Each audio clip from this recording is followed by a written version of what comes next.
Mankind has long believed that it's possible to communicate with the dead. Attempts to do so have been made over the centuries through oracles, seances, mediums, and psychics.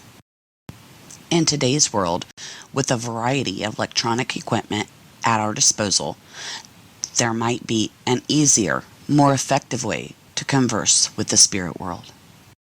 And whether or not the results are actual communication with the dead or something else, the results seem very real.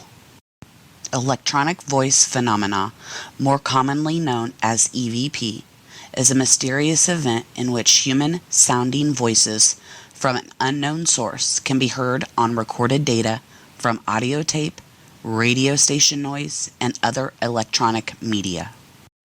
EVPs have been captured on audio tape more than any other media, but the mysterious voices aren't present at the time of the recording. It's only when the tape is played back, sometimes with the application of amplification and noise filtering, that the voices can be heard. One fascinating aspect of EVP is that the voices sometimes respond directly to the people making the recording. For example, the researchers ask a question to which the voice will answer or comment. Again, this response is not heard until later when the tape is played back. EVP recordings vary by gender, men and women, ages, adults and children, tone, emotion, and even a language. Some are more easily heard and understood than others. Most EVPs consist of single words, phrases, or short sentences, although sometimes they're made up of grunts, groans, growls, or other vocal expressions. The quality of EVP also varies. Some are difficult to distinguish, which means they are open to interpretation. Some EVP, however, are quite clear and easy to understand. EVP often has an electronic or mechanical character to it, although sometimes it can be very natural sounding. Rating EVP quality. The quality of EVP is categorized by researchers as follows. Class A, easily understood by almost anyone with little or no dispute. They're also usually the loudest EVPs. Class B, usually characterized by warping of the voice in certain syllables, lower in volume or more distant sounding than Class A. Class B is the most common type of EVP. Class C, characterized by excessive warping. They are the lowest in volume, often whispering, and are the hardest to understand. Where do the voices of EVP come from?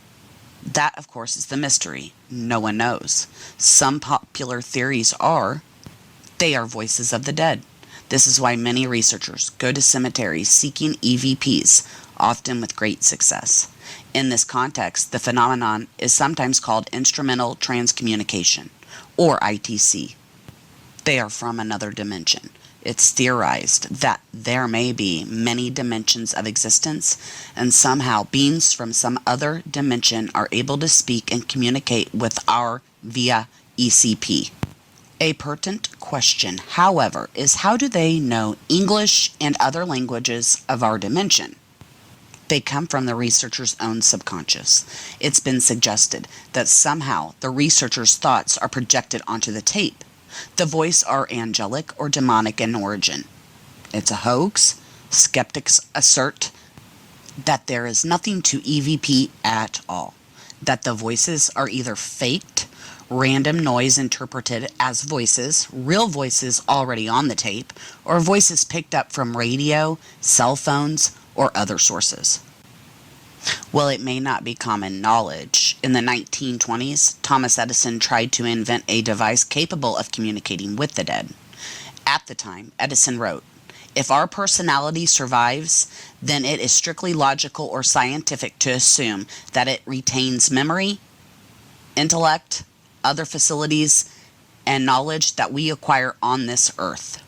Therefore, if we can evolve an instrument so delicate as to be affected by our personality, as it survives in the next life, such an instrument, when made available, ought to record something."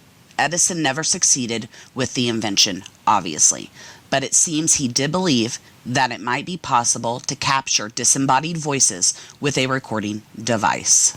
In the early 1940s, while investigating the abilities of Gladys Osborne Leonard, a well-known medium of her day, Reverend Drayton Thomas claimed to have captured disembodied voices on tape. He later identified one of the voices as his father's. According to various accounts, American photographer Attilio Vaughn began his attempts to capture spirit voices using a 78 RPM Pack Bell record cutter and player either in the late 1930s or early 1940s. While Vaughn's early efforts were not very successful, he continued his experiments, teaming up with psychologist Raymond Bayless in the early 1950s, using a device that Bayless has devised and constructed with much better results. Marsilio Bacchi of Italy in the 1940s claimed to be able to pick up voices of the deceased on a vacuum tube radio. Father Ernerti and Father Gemelli in 1952, two Catholic priests. Father Ernerti and Father Gemelli inadvertently picked up EVP while recording Gregorian chants on a reel-to-reel tape recorder called a magnaphone. When the wire of the machine kept breaking, Father Gemelli looked to the heavens and asked his dead father for help. To the shock of both men, his father's voice was later heard on the recording saying, "Of course I shall help you. I'm always with you." Further experiments confirmed this phenomenon. Swedish film producer Fredrik Jurgensen was recording bird songs. On playback, he could discern his mother's voice saying in German, "Fredrik, you are being watched. Fredel, my little Fredel, can you hear me?" His subsequent recording of hundreds of such voices would earn him the title, the father of EVP. He wrote 2 books on the subject, Voices from the Universe and Radio Contact with the Dead. Jurgensen's work came to the attention of a psychologist in the 1960s. At first skeptical, Radive began his own experiments in 1967. He too recorded the voice of his deceased mother saying, "Radive, this is your mother." Radive was the boyhood name she had always called him. He recorded thousands of EVP voices. Spiritual researchers George and Jeanette Meek joined forces with psychic William O'Neill and recorded hundreds of hours of EVPs recording using radio oscillators in the 1970s and 80s. They were allegedly able to capture conversations with the spirit of Dr. George Jeffries Mueller, a university professor and NASA scientist who passed away in 1967. EVP continues to be experimented with a number of individuals, organizations, and ghost research societies. Imagine for a moment that you are the dead person, that your body has died, but your mind, personality, and soul lives on. You are surprised by this, and you want to tell people, especially your skeptical friends, all about it. You want to communicate with us. What would you do? You have no voice box, therefore you cannot speak. You have no arms or legs or any means of moving objects. But you are, as they say, an energy field. Could you reach us by interference with devices that rely upon other energy fields, a radio or a tape recorder, for example? But if you were able to generate some sounds on a tape recorder, would anyone even detect them or pay attention if they did? It's often hard to detect weak signals, and you are but a wraith, a spirit, and probably without a lot of energy. However, there is hope for humans, as Ray Hyman points out, because humans are the best pattern detectors in existence.